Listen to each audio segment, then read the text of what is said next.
Good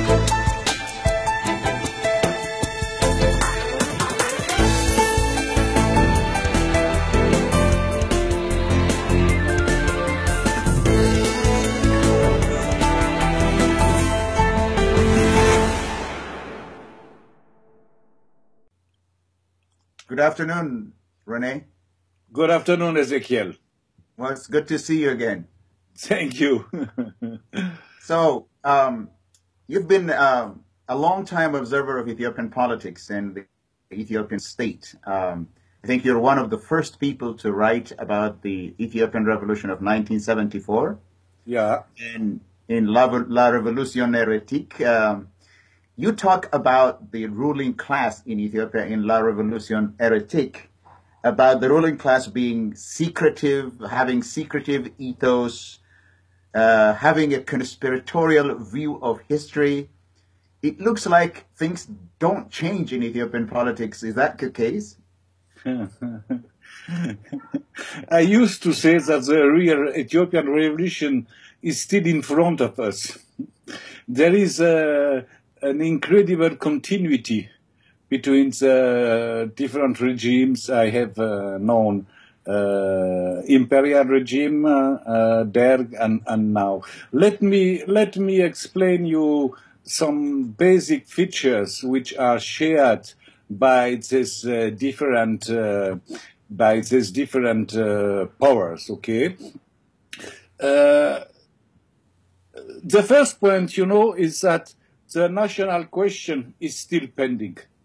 And that is very surprising because the federal system was supposed to solve this question forever.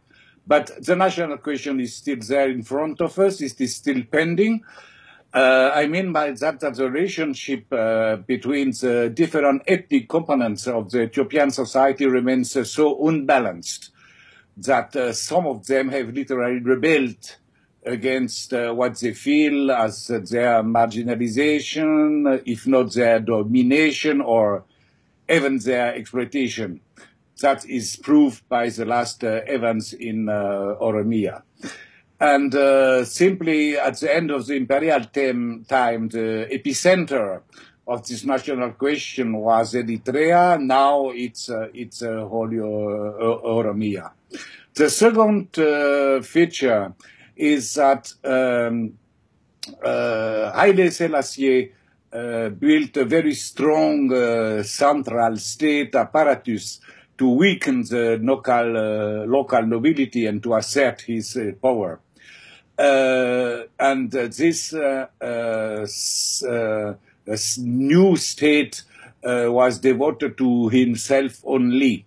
So, to this aim, he created a new class of educated, trained professionals, a new class of intellectuals. But just a deadly contradiction for the regime appeared between the executive submissive role to which this new class was confined and its capabilities and aspirations. This led this new intellectual group to strongly and even violently oppose the imperial regime and to sow the seeds of the 74 revolution. So, and it revolted even more when it became from the beginning of the 70s hit by unemployment, even with a good diploma. And on this point, on this issue, we could make a parallel with this situation and what we are seeing now in Ethiopia. The same process occurs with one big differences. One should always have the following figures in mind. Today, there are around 700,000 young Ethiopians in the university. 100,000 of them are graduated each year. During the last 5 years only, 500,000 students have been graduated. Okay, and also the graduates' unemployment is dramatically growing. Okay, so now today a new middle class has emerged, ever wider than what happened at Haile Selassie time.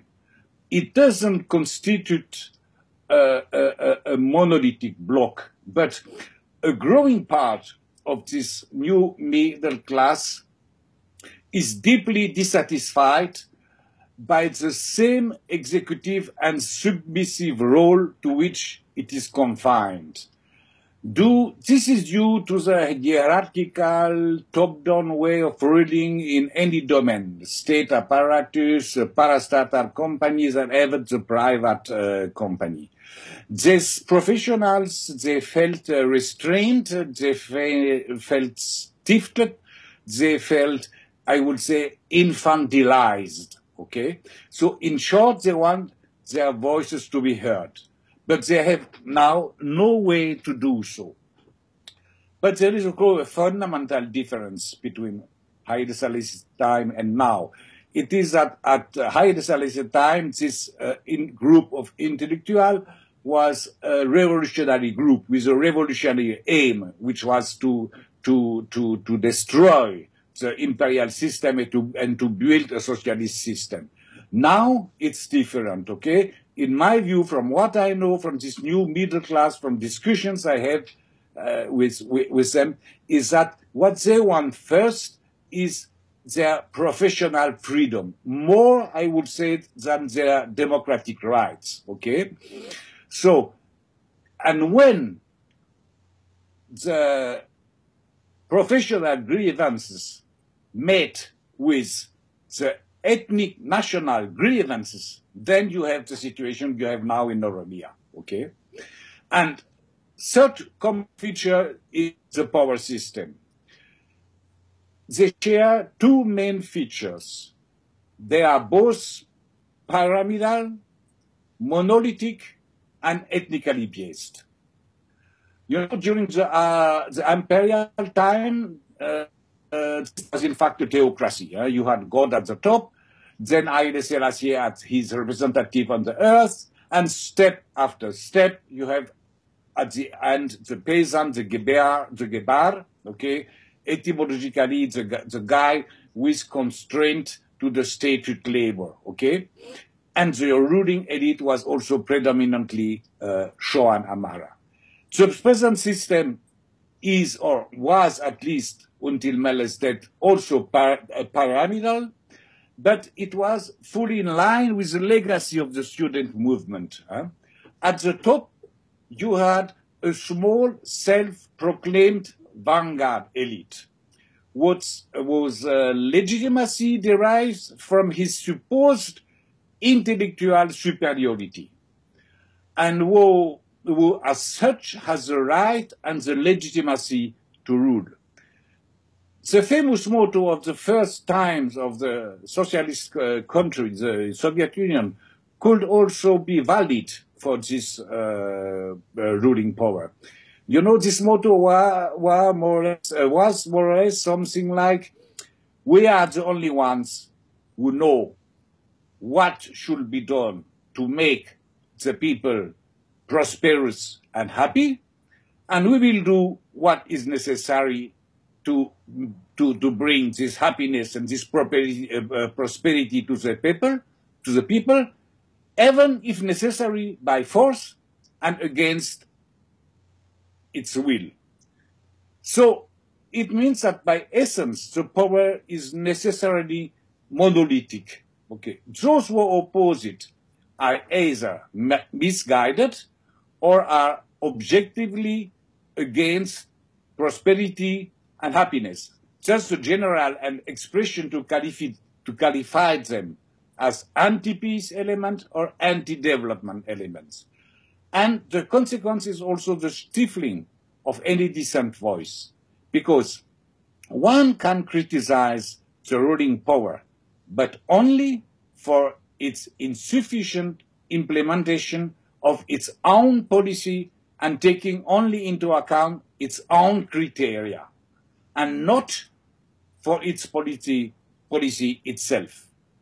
And finally, regarding the ethnic situation, nobody can deny that the Tigrayan elite has still a privileged position in almost every field.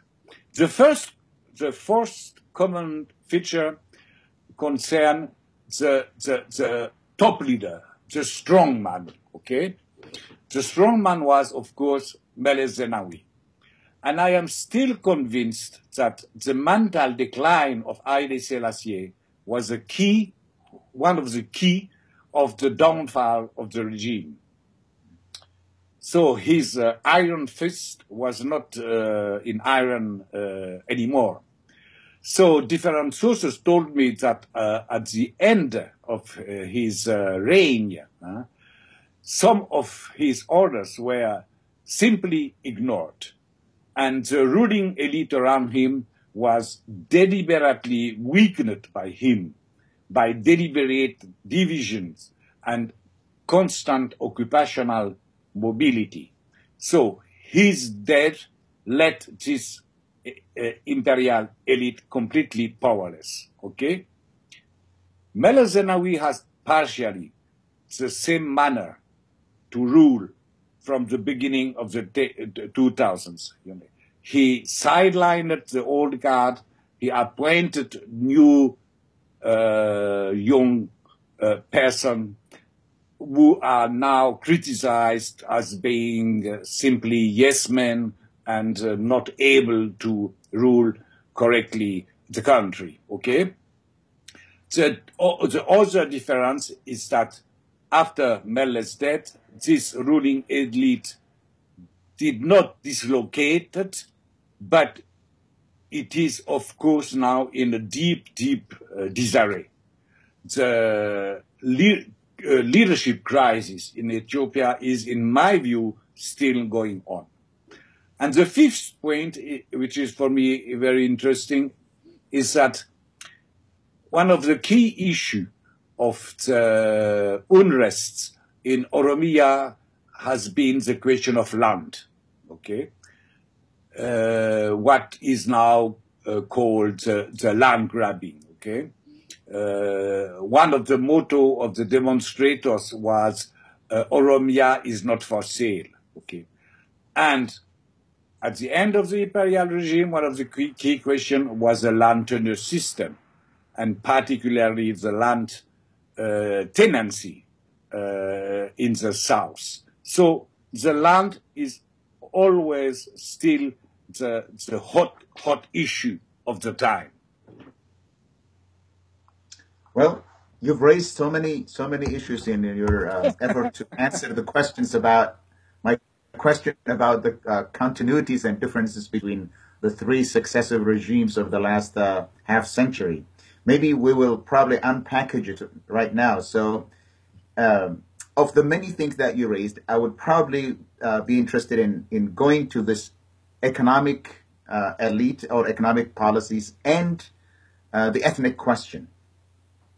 That is, we know that the Constitution and the federal arrangement was meant to address the question, the national question, that the federal system would probably answer this perennial question in Ethiopian politics, the nationalities question. On the other hand, as you just said, there is an elite that is always dependent on the ruling class for their own economic well-being. So here, after the 2005 elections, in particular, the EPRDF regime sidelined the main response or answer to the ethnic question and centralized power in economic decision-making by embarking clearly on what is known as the developmental state. So the question is, did the development state, which required the economic decision-making, be concentrated at the center? That means land assignment, economic policies, all of this had to be centralized.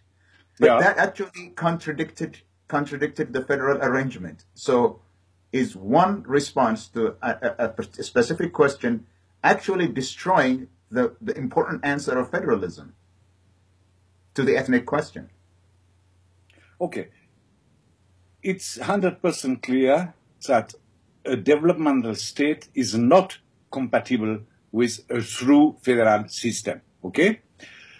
A developmental state supposes that the taxes and the rents are centralized at the top level and then are distributed from the top level down to the different parts of the country. While in a federal system, the resources of each state are supposed to come mainly from the state itself and to be, after that, balanced by the federal budget. Okay, it is one of the reasons why I think that this crisis is so important. Because, it questions the development model which has been adopted until now and its contradiction with the federal system. Okay? But regarding this elite, you must be aware of the fact that the ruling elite is the same as the economical elite. You must be aware of the fact that it was the development of the developmental state which allowed the emergence of this economical elite.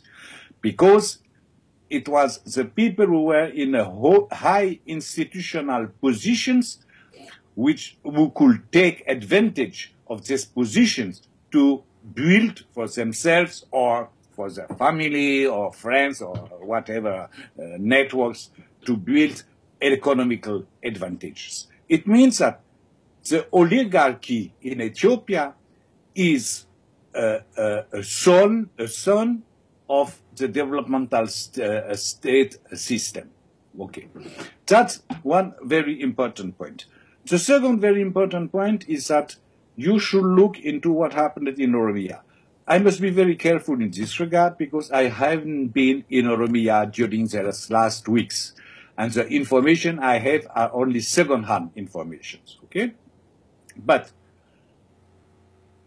apparently, the demonstrators burned and attacked not only buildings and factories and farms belonging to foreign investors, not only those belonging to non-Oromo investors, but also from the model farmers themselves. Because the model farmers were perceived as being closely linked to the ruling power. The model farmers were perceived as having taken advantage from their political position, from nepotism, to reach their economical stage. And from what I know also, there is a deep feeling among the mass of the farmers that a kind of alliance, informal alliance, exists between the local authorities and the local farmers to take the land of the poorest farmers, of the farmers who became who fall so much in debt that they are obliged to rent their land or to give their land by sharecropping. Which means that something completely new has happened during the last years. After the land reform of 1975, and after the land redistribution made by the TPLF, at the beginning of the TPLF, the peasantry was a relatively homogeneous group. Now a class divide has appeared inside the peasantry, between what I would call a kulak group, completely intertwined with the local authorities, and the middle and poor farmers. And this move started at the 2005 elections, when the EPRDF decided that his political basis should shift from the so-called poor farmers to the most entrepreneurial, the strongest farmers. Yeah, I think reports vary. In general, you ask me if to disagree with you sometimes. From the reports that I have, the demonstrators, the protesters may have had some problems with the kulaks, as you say. But in general, they did really not attack anybody's property. They just refrained from physical attack. They may be opposing them. I think it's interesting that Ezakeil, we must be very, very careful about these events because a lot is not known, a lot is to discover, and I share with you this that we must be careful. But from information I got, some fields of model farmers have been burnt by demonstrators. If it is something completely local or it happened in different places, I don't know. It's true. We will probably learn lots of things. This is at the beginning. It's a surprisingly sustained protest. That in itself is something to be discovered, as you just said. I find your idea about the kulakization and the classes emerging among the farmers very, very interesting. But in general, in our discussion, and in my discussion with you, you referred to something that I found very, very interesting. You said the master plan, and you talked about land right now. The master plan, the Addis Ababa Integrated Development Master Plan, is the tree that hides the forest. Exactly. What is the forest? What is the forest that is being hidden by the master plan?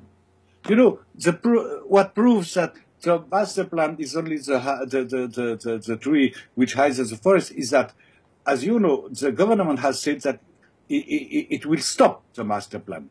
Okay, that it will be discussed and so and reviewed and everything. Okay, and the fact that this announcement didn't stop the demonstrations and the unrest. Okay.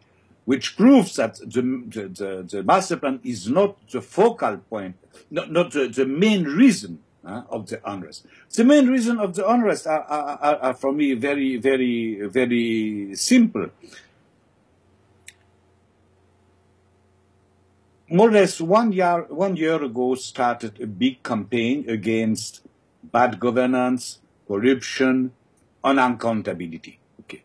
This failures dominated the Congress of the TPLF. Okay, it means that the ruling power is very, very aware of the fact that it cannot continue to rule in the same way. One TPLF leader told me, we made a big mistake. Okay, we were thinking that because we deliver roads and schools, it's not anymore necessary to listen to the people. Okay? And that's exactly the point which appeared first in Tigray, which led to this huge debates and critics and auto-criticization in the TPLF Congress, and which led to this Jemgema campaign now in Tigray with hundreds of people fired. That's one point. This issue was even hotter in Oromia, where in Oromia the OPDO is even more corrupted and less accountable, etc., and with even more bad governance as in Tigray or in the Amara region. That's the first factor. The second factor is, of course, the imbalance in the federal system. It is obvious that, look, where is now the OPDO in this unrest? OPDO has been unable to maintain law and order in Oromia. OPDO has been so weak to rule Oromia in this time that it was necessary to ask for the help of other security forces, including the army. Okay. Second, OPDO officials were the target of some demonstrators. But also the OPDO split, in fact, because some people joined the demonstration and some officials joined the demonstrations and the unrest, and some others simply disappeared, including, apparently, from what I know, but it must be checked, including security forces, including militia. Okay? So, third, has the OPDO been able to channel the grievances of these people? Absolutely not. So it's very simple. The OPDO is not in the picture. It has simply disappeared from the picture. Okay? And this complete failure of the OPDO to express the grievances of the Oromo and to express their requests, okay, has led to this present unrest. That's the forest. The forest is a very, very high degree of bad governance, unaccountability, corruption, mainly in relation to land, the so-called land grabbing, okay, and the fact that the Oromos didn't feel they are fairly and truly represented by OPDO. It's the reason why I think that these events show us that we are now in a regime crisis. The crisis is a crisis of the regime. The foundations of the regime are now into questions. And yes, you want to say something? Oh, I want you to explain that a little bit further, because you have already written as early as July 2014 about the disarray in the leadership. So could you explain that disarray in particular? The forest is a complex issue which probably needs unpacking, but focusing on what you wrote in 2014, that you were able to see the fault lines and the cracks within the regime. Could you speak directly to that idea that the leadership is in disarray? Is this individual level? Is it the party? It is the structure of governance? Unaccountability, bad governance, corruption, these are there. But could you speak more directly to this idea that you enunciated in your piece in 2014 and how that has come to be the basis for the protest and the unrest? Okay. I heard myself, top leaders of the TPLF, telling me that the survival of the TPLF is now at stake. They went as far as that, okay? And they told me too that they are facing now a leadership crisis, a clear leadership crisis. Why? You have a very clear divide, or no, I would say the most apparent factor of this crisis is a kind of divide between the old guard, Abay Tsehai, Mesfin Seyum, Sebat Nega, people like that, and the present leadership, and the leadership which was re-elected also during the last Congress, okay? And the crisis is obvious if you listen to what happened during the Congress of the TPLF. The most critical people of the TPLF leadership and of the TPLF policy were the delegates in the Congress, okay? And they couldn't reach, they reached simply a compromise at the end of the Congress. The compromise was, okay, two new incomers in the Politburo, new incomers in the Central Committee, but of the nine members of the executive committee, 7 are the same. Abai Woldu, who was elected at the 20th position in the Central Committee, has been re-elected as the chairman of the TPLF. And the decisions taken are more or less word by word the same decision taken during the last Congress. Okay, despite the push by the Congress itself for very strong reforms. So all these facts show that the TPLF is in a very, very hard time. Look also at the critics made by the people themselves against the TPLF leaders when the old guard made this tour in Tigray during the spring 2014. And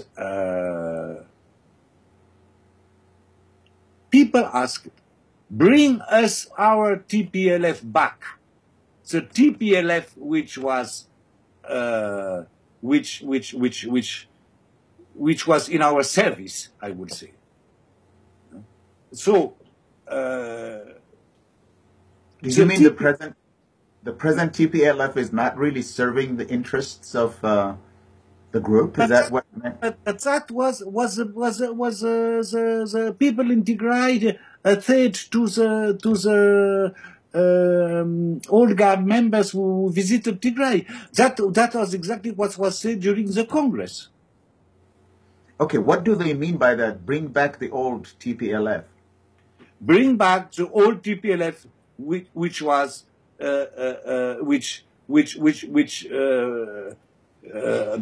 listened to us, which was accountable to us, which was not distant from us, which take into account our needs, our grievance, our requests. Now, the TPLF is a bureaucratic organization too far, and yes, too far from us. That was their message. And when I discussed with, for example, with Sebat Nega, he was very, very clear that this was a crucial point. His position was, we must gain again the full confidence of the Tigrayan people. Because without the full confidence of the Tigrayan people, we are not strong enough to have a strong Tigray, a strong TPLF, and without a strong TPLF, we cannot play our role in the federation. Isn't that a problem, Rene, that as an armed group operating in Tigray, working on behalf of the people of Tigray, the TPLF could be close to the people. But now ruling all over Ethiopia, could it simply become an instrument of the interest of the Tigray people and continue to rule? Is that the problem? Isn't it a conundrum for Sebat Nega to say, we have to listen to the people of Tigray, but ruling all over Ethiopia?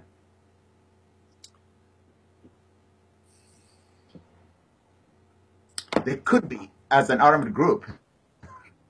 I understand. But as a government, I understand. Yeah. I understand, Ezakeil. But let me see something else, okay? I will probably surprise you, and I will probably surprise most of your listeners. But I am 100% sure that at least in part of the TPLF's leadership, a Copernican revolution is now occurring, okay? The first step is what they said. I would say it 1 year ago. 1 year ago, it was the TPLF is not anymore closely linked to the people. We must reestablish this link. Why should we reestablish this link? Because we need a very strong party, a very strong TPLF. We are only 6% of the population. If the TPLF becomes weak, then chauvinists, narrow nationalists, the revenge, etc., we will lose what is for us the most important, the right to that the Tigray will be ruled by Tigrayans. Okay. Now, during my last stay in autumn, I heard something completely new. And this is the following. we cannot, the TPLF, the ruling power, we cannot continue to rule by force. We cannot continue to rule by force because it's not sustainable. Okay? Each change of regime in Ethiopia, each change of leader in Ethiopia has occurred by violence and force. If we continue to rule by force, then we will again lead the country to conflicts, armed conflicts, etc. And I quote exactly what I heard. We must now rule by the rule of law. I never heard this kind of thing before. Never. Are they really convinced, or is it a tactical position? I personally believe that they are convinced that they should do so. But the question is, what is their understanding of the rule of law?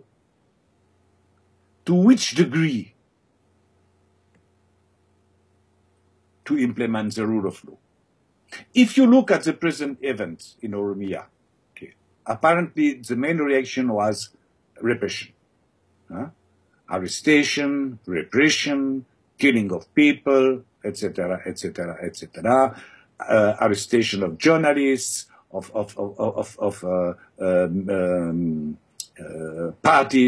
opposition party members, etc., etc. But something completely new happened. They decided to cancel this master plan. Bon. And I have been surprised that they did it. Second, who knows what happened during the last executive committee of the EPRDF? I am absolutely sure that they had very, very harsh discussions. Which critics were made? Which analyses were made? Okay. Which decisions were taken? I don't know. But one should not confuse the official position, which is a face-saving position, and what happens now behind closed doors. Yeah, that's true, and I agree with that. But I really like the idea of the crisis of the state, the idea that this protest actually show the crisis of the regime or of the state, and what you've been discussing actually shows that the crisis of the power, the full power system. Exactly. The crisis of the structure of governance is probably what it shows. Now, we can't have all the discussions there, but I want you to focus off the forests on the land grab, because you have also written about that as well in December, as early as December 2011, where you wrote that about Ethiopia being the champion of land grabbing. And in fact, I'm going to read what you wrote. They say that land has been the plaything of centralizing authorities throughout Ethiopia's recent history. Land was the sign, the source, the stake, the object of wealth and power, and conversely, wealth and power gave access to land. Is land at the heart of the perennially unresolved question in Ethiopia, and it has assumed a new form today under the TPLF. Could you speak to that one? I mean, the power play, the power structure becoming old and unable to govern is one thing, but the focus on land that you wrote about as well is important. Could you elaborate what you meant about land grabbing a little bit more? Okay, first, the whole operation of land grabbing in Gambela and Benishangul and part of Oromia has completely failed. Completely failed, okay? In fact, the plan was to distribute 3 million hectares of land to foreign investors or local investors, and apparently several 100,000 have been distributed, but only 10 or 20 or 30,000 have been exploited. Okay, so now the land grabbing, as it has been done, is completely stopped. You have seen today that Karaturi, the contract with Karaturi in Gambela has been cancelled. Okay, and now they have decided to restart this question of land grabbing on a completely new basis. Okay, so the previous plan has failed. Okay, and if you look at the next growth and transformation plan number 2, there's almost nothing about land distribution to foreign investors. Okay, so now the question of the land grabbing has shifted from foreign investors to local investors. Okay? In Oromia, the land grabbing is done, or the so-called land grabbing is done in favor of partly foreign investors, but also mainly local investors and local officials, Oromo or non-Oromo. Okay, so the land question remains highly sensitive, simply because 80% of the Ethiopian population are peasant. Okay, and for a peasant in Oromia to lose his land is to condemn it to become a daily worker somewhere. And it is for him clearly a destitution. Okay, but at the level of this fazendas, this mechanized big exploitations, okay, the process of land grabbing has stopped at this stage. Okay. There are a number of issues that we have talked about, but what you're saying is that the TPLF, the core of the EPRDF, now understands that the structure that they put in place, for instance, to rule Oromia through a proxy organization such as the OPDO, has failed. I didn't say that. I said that part of the TPLF leadership has realized that they could not continue to rule by force. I don't know if they consider that what they do in Oromia through the OPDO is part of this process of ruling by force. I haven't discussed this question with them. Okay, but you've said that in Oromia itself, OPDO has failed because of corruption, because of bad governance, because of unaccountability. OPDO itself has failed, and the protests actually show that. Completely. And the second thing is that TPLF now also understands that the rule of violence is unsustainable, so they must kind of try to institute the rule of law. The third thing that you talked about is the land grab. The previous land grab program has stopped. Instead of leasing land to foreign investors, they're trying to lease it to local investors.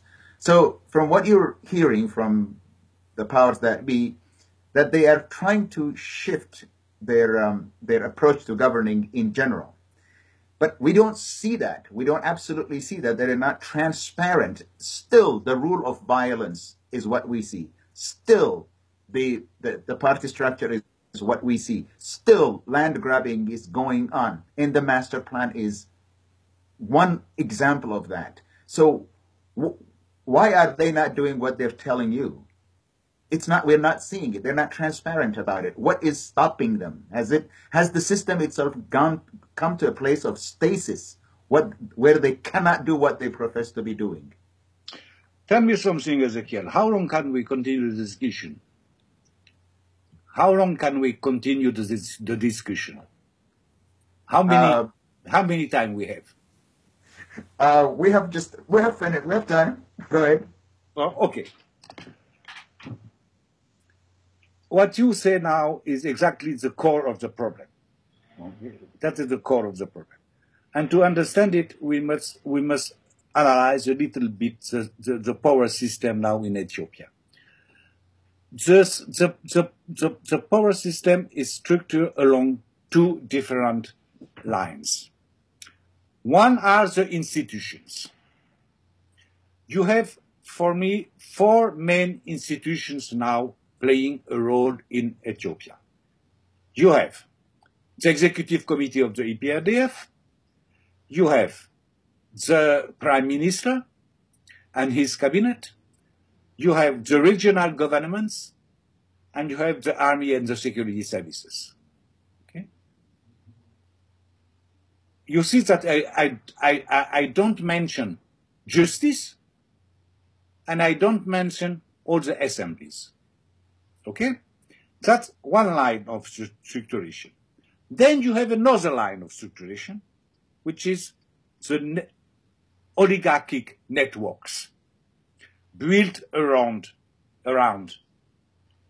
personalities who have an official position, who have a strong business position, and who have built a network through friendship, family links, business links, and ethnic proximity. Okay. These two power structures are occupied by the same people. An oligarch also has a position in the institutions, and an official in the institutions has also some kind of oligarchic position. Okay. But the dynamic of the two structures are completely different. Okay. If you reinforce the institutions, you weaken the oligarchic networks. If you reinforce the oligarchic networks, you weaken the institution. Okay. So this is, in my view, at the core of the weakness of the power structure as such. Okay. Well, that is here the first point I wanted to emphasize. The second point is that the past is very, very heavy. Centuries of ruling culture in Ethiopia are still there. Okay? In his reform process now, taking the example of the struggle against bad governance, etc., okay, you can see that the ruling power wants to remain in control. It wants to remain in control. If you look at what is asked to the citizens to struggle against all these practices, bad practices, it is the public participation. What is the public? The public is simply the addition of unstructured, unorganized individuals. So, the reform process now in the mind of the people I know, the few people I know at the top of the TPLF, is that it should be entirely controlled by the TPLF itself, and the input coming from the population is through the so-called public. But the idea that to balance the power, you need a counterpower, which means that you need to give a room to the citizen to organize themselves in political parties, in civil society, organization, etc., etc. This possibility is still not open. But, for example, I heard from the persons I mentioned an advocacy for the opposition parties. We need strong opposition parties. We need independent justice. We need assemblies at all levels, from the federal, the House of Representatives, until the Kebele assemblies, who will check what the executive is doing. You know, there is, I would say, a wish, and at the same time, I would say the weight of the tradition, an incredibly strong traditions which prevent them to move and to go ahead, and that is the reason why I fear what could happen in the close future. Because I repeat, without a complete refundation of the whole system, the situation can only become worse and worse and worse. Because you speak about like insider information, let me ask you this question: the power, the government in Ethiopia hasn't spared any force and did not hesitate to use force against the protesters, from what we have seen. Do you think that it can continue to rule the population it had so brutalized? Would they ever be able to come back? Even assuming that they have this well-intention of shifting from the rule of violence to the rule of law, to accountability, to good governance, even if we believe that, assume that this is true, is this government able to come back and rule the population it has completely alienated and brutalized?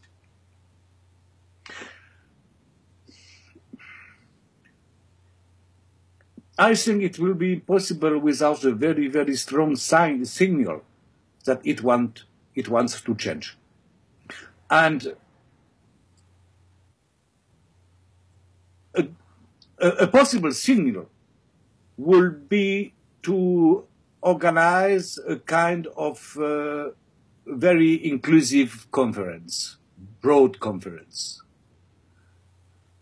If the government would say something like, even in a very soft manner, we are ready now to listen to everybody. We are ready now to discuss with anybody. We are ready now to implement the changes you asked for, okay? And to this aim, we will organize a big conference which debates will be aired and publicized everywhere. Exactly what happened, after the dictators in other parts of Black Africa. If the government delivered this kind of signal, it is possible that he could gain again the confidence of these people who were arrested and beaten and killed, etc., etc. Is it able to do so? I don't know. Is it able to do so? I don't know. I don't know. But I repeat, we don't know what is really happening now in the power corridors. We don't know what they really discuss. We don't know how they analyze the situation. And of course, from what we see, the government has reacted only in a repressive manner, or mainly in a repressive manner. But it doesn't mean that they will simply react in a repressive manner and will not take some political step to go further. Yeah, I mean, this revolt or the unrest was triggered. It's not the cause, as we discussed, but triggered by the master plan. As you just said, the government, when the protests were sustained for a couple of weeks, the government came out and said, "What master plan? We don't know any master plan. We have closed down the office 2 years ago. There is no master plan." But then a few days later, they come out and say, "Well, we haven't discussed with the people. Now we will discuss with the people and become a little bit more transparent, and then we'll implement it." So even the government is not sure of what they want to do, because probably the power centers are fragmented within the government as well. But the most important thing that I would like to bring to your attention is that there is a new generation of rights-demanding population, at least in Oromia. They're asking they have economic demands, they have political demands, they have human rights demands, they have legitimate constitutional demands, they have federal arrangement demand, and the right to be free from the vulnerabilities caused by the military. So there is a new generation that the government must deal with. So if they were supposed to do what you're suggesting to do, this government must begin by releasing people like Ezakeil Gabissa, at least to gain the confidence of people that they're serious about this. Do you think that they will do that? If they don't do that, what would be the consequences of simply rounding up people at all levels, non-violent struggle proponents like Ezakeil Gabissa. How would this government continue to rule without doing what you're suggesting them to do? Because of the new realities of the new generation. Yeah, I understand. I understand very well what you say. The government is clearly at a crossroad. It's clearly at a crossroad. Either, the government accepts the realities, and exactly what you just mentioned about this emerging generation. Okay, it means that the government accepts this generation must have a voice. Accept that the OPDO, at least at this, cannot express this voice. Okay, and that some forms of organized expression must be allowed. Okay? Either the government does that, or I am afraid that a Yugoslavian scenario is not unthinkable. Is not unthinkable. I repeat, it's obvious that the repression cannot work. The repression is not sustainable. Okay, it's obvious. There are too many people who are too dissatisfied, and who have a very, very clear and strong request. So the government must take that into account. And when the local officials, high officials, denounce scapegoats like OLF or like looters and vandals and anti-peace element and anti-development element. I want not Eritrea, okay, which is absolutely not in the picture. They are completely wrong, okay. But I hope that this position are only face savings position, okay? And I hope that they will realize that, and that I am sure that you should read some articles published in authorized websites in Ethiopia by people who are very close to the TPLF. And you will be surprised by how their analysis of the Oromo crisis is different. Some authors are completely in line with the official position. Some authors say, no, you are completely wrong. The problem is much more deeper than that. There is a real problem. Okay? So they are deeply divided. And they are shocked. They are shocked and divided. So let give them at least some time to react. So, and then we will see where they want precisely to go. At this stage, it's too early. It's too early to see where they want precisely to go. But I repeat, they have only two possibilities. Either a real refundation of the regime, okay, to rethink the whole federal system, to rethink the whole development strategy, or they will be obliged. What happened in Oromia will continue and will reappear in a couple of months or years, even stronger. Perhaps then some Amara or some parts of Amara will join it. So it's a dead end. Repression is a dead end. Pure and only repression is a dead end. I hope they listen to you, because we all agree. At least the rule of violence is not unsustainable. The new generation, a new generation in Ethiopia that are demanding their legitimate rights. So the government has two choices. It's at the crossroad, as you say, to come to a fork. Either they begin to win the goodwill of the people that are actually willing to work with them. Yeah. Release Ezakeil Gabissa, for instance. Show goodwill. Second, if the new generation what is happening in Oromia begins in other places, and the government responds with violence, then there is no hope for Ethiopia. As you said, the Yugoslav model might be repeated. But if the government folds and then hears people, as the people in Tigray are demanding, as the people in Oromia are demanding, as the people in Gambela are demanding, then there is hope for democratization. A truly crossroad. I hope they listen to you. You know, the democratization process could be only a very, very, very long process, okay? Because I will certainly surprise many of your listeners, but at a democratic tradition exists in Ethiopia at the village level, okay?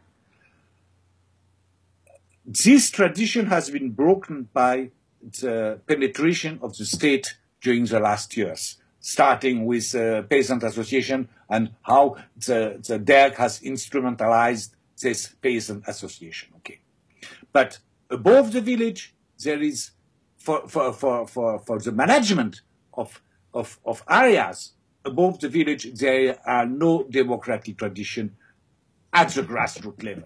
That's what I have seen during the 12 years I worked in a rural Kebele in North Shore, discussing with people, okay? Let me give you only one anecdote. Just after Haile Mariam Desalegn was appointed, I asked to the people I interviewed, what do you think about Haile Mariam Desalegn, okay? 3/4 of them simply ignored that who he was, okay? 1/4, the most enlightened, they know that he was a new prime minister. And then I asked them, what do you think about him? He's a good, he will be a good prime minister or a bad one? And they told me, no, he is a very, very bad prime minister. Why? He's a very bad prime minister because he said that he will rule collectively. He means that he is so weak that he's even unable to rule by himself. We need a strong leader, because without a strong leader, we have conflicting powers, and then we have no peace. And if we have no peace, we will be the first victims. Okay? At the grassroots level, you have this situation. Despite the fact, I repeat, that there is a huge potential for the village democracy. Okay? So, the aspiration you mentioned for democratization is an aspiration which is shared by essentially this new middle class. And this new middle class is growing. Now you have 700,000 students in the Ethiopian university. You have 100,000 graduates every year. During the last 5 years, you had 500,000 graduates. Okay?